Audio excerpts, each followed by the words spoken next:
সাতটা ছেলেলে করে ধরেন ভাইসাই গেছি, সাতটা ছেলেলে ধরেন সংসার চালাইতে পারছি না। তো আপনারা যা হোক একটু দেখেন, এই ছেলে হলে তো সংসার চালা আমার খুব কাবাট হয়ে গেছে। তো আমরা কী করে সংসার চালাবো? কোনো সময় চলছে, কোনো সময় চলে না। তাহলে দর্শক দেখতে পাচ্ছেন, এই বাড়িটা থেকে আমাকে কল করেছিল, এই বাড়িটা আমরা চলে এসেছি। একটু ক্যামেরাম্যানকে বলবো একটু বাড়িটা দেখাও, ঠিক আছে? এই বর্তমান যুগেই এই যে বাড়ির পরিস্থিতি, এই যে অবস্থা দেখতে পাচ্ছেন, হ্যাঁ। তো একজন, আসসালামু আলাইকুম, ভালো আছেন? এই তো বাবা আসি। আচ্ছা, আপনি তো অন্ধ মানুষ, তো আপনার ঘর সংসার এই ঈদের মুখে কেমন চলছে? ঘর সংসার তো বাবা এদের মুখে সংসার চালাইতে পারছি না ভালো করে। সংসার চালা খুব কাবাট হয়ে গেছে।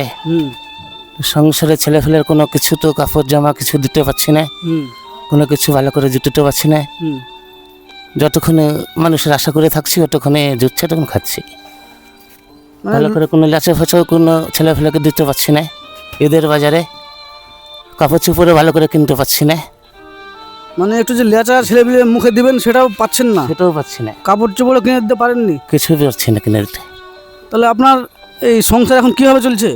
সংসারটা ধরো কোনো রকম একটু একবেলা খেয়ে একবেলা না খেয়ে চলছে। ও, তো আপনার রোজ রান্না হয় বাড়িতে? বাড়িতে রান্না কোন দিন হচ্ছে কোন দিন হচ্ছে না।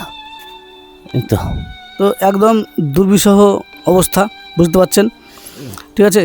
তো বন্ধুরা, এরকম ভিডিও যারা দেখছেন, আপনারা সবাই ভিডিওগুলো দেখছেন এবং শেয়ারও করছেন প্রচুর, কিন্তু প্লিজ একটু যারা ফেসবুক থেকে দেখছেন একটু ফলো করে দিবেন এবং ইউটিউব থেকে দেখলে একটু সাবস্ক্রাইব করে দিবেন, ঠিক আছে? তো এই যে কাকুর অবস্থা আপনারা শুনলেন, ঠিক আছে? একদম অন্ধ মানুষ, মানে পরের ওপর নির্ভর, নিজে কিছু করার ক্ষমতা নেই। আচ্ছা, আপনার ফ্যামিলিতে কে কে আছে, কজন আছে? ফ্যামিলিতে ধরুন 7টা ছেলে। 7টা ছেলে? তাহলে কত বড় ফ্যামিলি, বুঝতে পারছেন। আর আপনার স্ত্রী কই? স্ত্রী যাক করে। তো এখন আমরা কথা বলবো ওনার স্ত্রী, এদিকে আসেন। তো এই যে আপনার স্বামীর এই যে অন্ধ অবস্থা, তো আপনাদের সংসার চালাতে কষ্ট হয়? কষ্ট তো হবে, হ্যাঁ। কষ্ট না হলে কি হবে? কোনো সময় জুটে, কোনো সময় জুটে না। ঠিকঠাক খাবারগুলো মানে জুটছে না, তাই তো? তো আচ্ছা, আপনার স্বামী তো অন্ধ, তো আপনার স্বামীর এসব পেচ্ছাপ পায়খানা দেখভাল কে করে? সব আপনাকে করতে হয় না? হ্যাঁ। সব আপনার। আপনি যারা ভিডিওটা দেখছেন তাদের কাছে কি চাইছেন বলুন? ছেলে পিলে দিতে হবে সাহায্যটা, জামা কাপড় সব কিছু দিতে পারি না। সাহায্য আপনারা যেটা দিবেন টাকা পয়সা, সেটাই আমরা নিব। টাকা পয়সা যাদের আমাকে দিবেন একটু সংসার চালার ম্যানেজ করার জন্য। 7টা ছেলেলে ধরেন সংসার চালাইতে পারছি না। তো আপনারা যা হোক একটু দেখেন, এই ছেলে হলে তো সংসার চালা আমার খুব কাবাট হয়ে গেছে। তো আমরা কী করে সংসার চালাবো? কোনো সময় চলছে, কোনো সময় চলে না। তো আপনারা দয়া করে যাদের আপনারা দেখতে পারেন একটু দয়া করে দেখবেন। দর্শক যারা ভিডিওটা দেখছেন, আসুন না এই পরিবারটার মুখে একটু আমরা হাসি ফোটাই।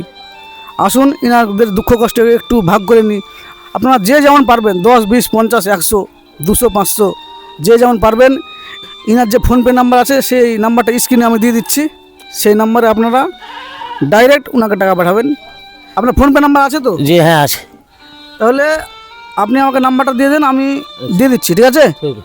যে নাম্বারটা কাকু দিচ্ছে ওই নাম্বারে আপনারা সাহায্য পাঠাবেন। ভিডিওটি এত বেশি পরিমাণে শেয়ার করবেন, যারা সাহায্য করতে ইচ্ছুক তারা যাতে সাহায্য করতে পারে। আপনার একটা শেয়ারে পরিবারটার মুখে হাসি ফুটতে পারে। ভিডিওটি দেখার জন্য অসংখ্য ধন্যবাদ।